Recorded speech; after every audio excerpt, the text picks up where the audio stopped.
I think that 2 centuries, 4 decades ago,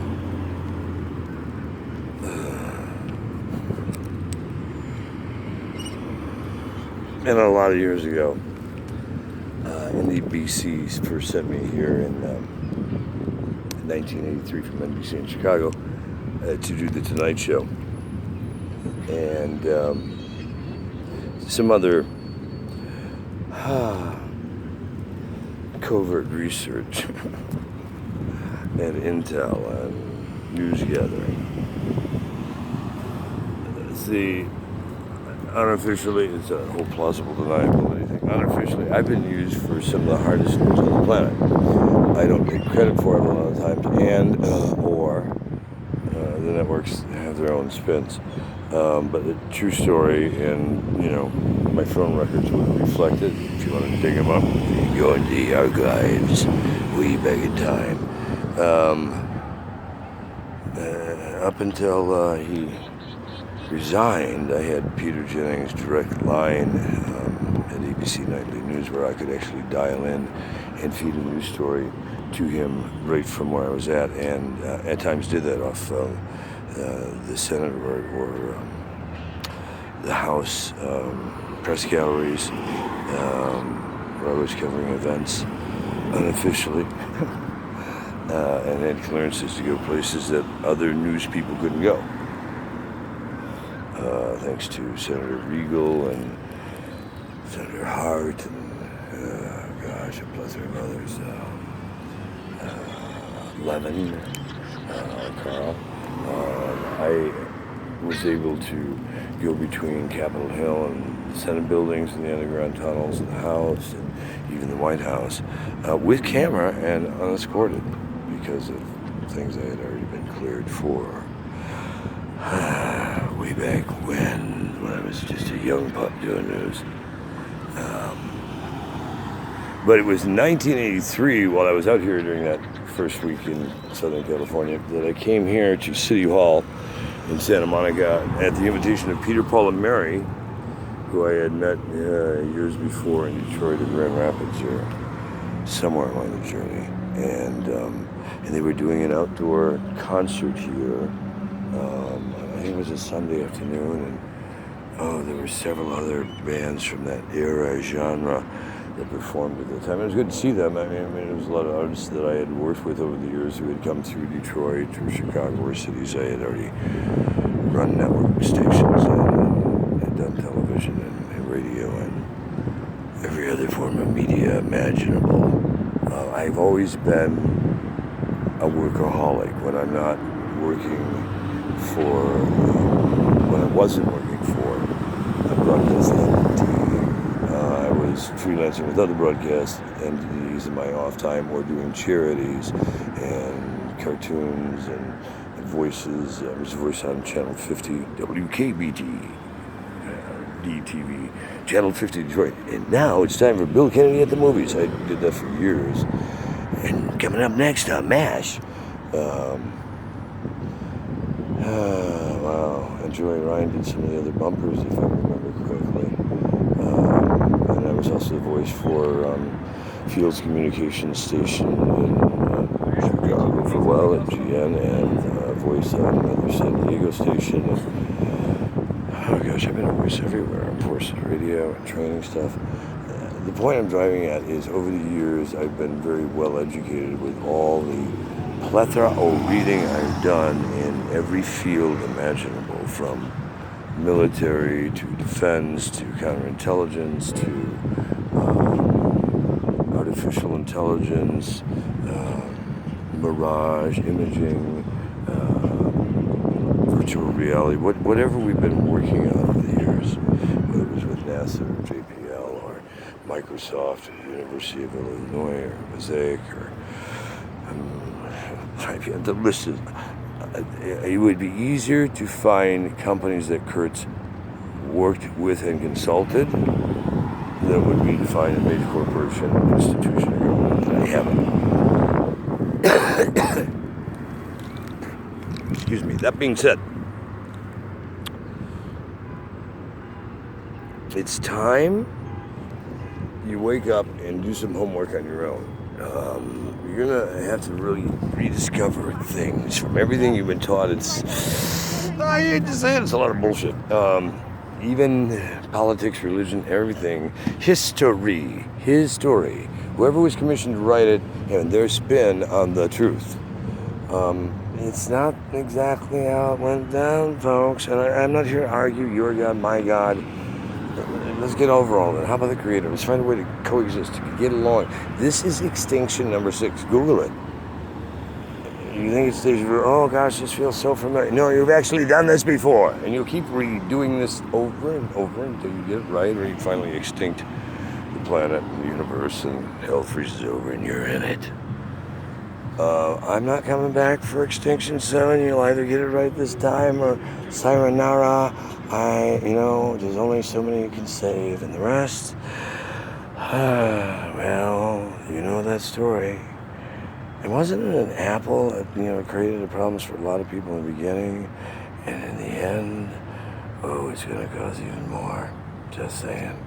Hey, I'm headed to the Venice Film Circle. What are you doing for world peace today? Those are brilliant colors on you. You are truly lovely. What is your name, gorgeous? Be blessed today. You are lovely. What are you doing to be kind to another today? What are you doing to find a way to get along better with others and get into coexistence and sustainable living and recycling and repurposing and not being so wasteful and sharing with others? I mean, how much stuff do you just have laying around that's been sitting in piles of stuff for way too long? And maybe it's time you stop hoarding, because you're never going to get into it again, or you'll never use it again. And you know what? Sometimes it's better to shed the old luggage on memories so you can build some new ones and get out of the past and get into the moment and start to enjoy what life was really meant to be about. I can give you 1,000 thoughts on this, but you know what? You can lead the horse to water, but you will drown it if you try and force it to drink. That's true in anything. Until someone is ready to receive, until someone is ready to hear the truth, they won't even hear what I'm saying. To them, it's just going to be psychobabble, the crazy man, the guy who talks too much, the guy who thinks he knows stuff. He's that conspiracy theorist. There's no theory going on in my life, folks. I don't have time for theory. That shit gets you killed. I work in stone hard facts. You're doing hard undercover news like arms for hostages, or stuck in the middle of wars and didn't even know that's where you were going for vacation. Like between the Sandinistas and the Nicaraguans. It's life-changing. Or when your government forces you to work with them, or you can go to prison for knowing too much. Not that you've done anything wrong, you just know too much. Since when did knowledge become a fucking crime? The Department of Justice? I still am trying to get my head around this one. You guys sodomized me. But I can't let you sodomize the Constitution any further. It can't be just us for just us who can afford it, and everybody else gets to cop a plea with a public pretender who works for the DA. That's an imbalance right there. And to level the playing field, cops, law enforcement need to have a true jury of their peers instead of only people who are law enforcement, because it's too complex for the average citizen to understand. Oh, go fuck yourself. I can understand very clearly the facts, okay? In fact, I've been called in to consult and profile on all kinds of shit, so I got a fucking clue. You probably don't want me on your jury, because I'd probably convict your dumbass for being the piece of shit you are. Oh, how's that for being honest? And that's not prejudice, it's actually because I've witnessed enough in-person stuff and can see through the lies well enough to know where the truth lies down the road. We all have skeletons for various reasons. Carnage, whether we are trying to get it or not, happens in life. Train wrecks with others, things that don't click. Now, how are you going to take that today and spin it into something positive? Okay, this didn't click. What can we do to make things click better?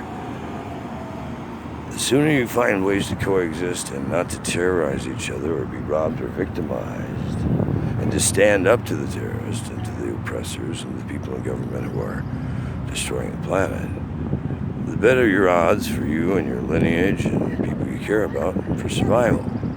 If you're sitting back waiting for everybody else to get it done, good luck with that one. That means you're accepting that genocide is inevitable. Look up the Georgia Guidestones, look up, you know what, there's a long list of stuff I've published. You gotta start doing your homework. If you're serious about helping with the concept for world peace, then reach out and let us know, because if we don't get enough support in time, we will pull the plug on this. I mean, a few can't solve this problem. We need an army of people to put this together. We need large donations, we need sponsorships, we need people to kick in so we can do the education and the healing that needs to begin so we can start on a new journey before we genocide 7.3 billion people off this planet on 9/19/19. That's not far away. And even if I'm off by a few months, they do plan on having it done by 2020. It says so on the Georgia Guidestones, a doomsday monument. Contact us at Disasterreliefinc@gmail.com or Disasterreliefinc. You send your tax-deductible donations. It's a non-profit NGO, non-government organization working for humanitarian rights and live aid for world peace. We need your help. The concert dates are 5/31 through 6/6/2019. Can't keep pushing them back. I mean, Woodstock's coming up in August of that year, and the end of 2020. Well, you know, if I'm a betting man, I think the sooner we get this done and send a message to the world we're done with wars, the better. But, you know, you decide if you can help move this cause forward, or you're just going to sit by and be an armchair coach. You can also call me directly at +1 424 310 9718 9719 9720 or 414, all 424 area code, 414 8517. Get me through WhatsApp, get me through social media. If you want to find me, as much as they're trying to keep me in hiding, I'll keep popping up and you'll find me eventually, if you look hard enough.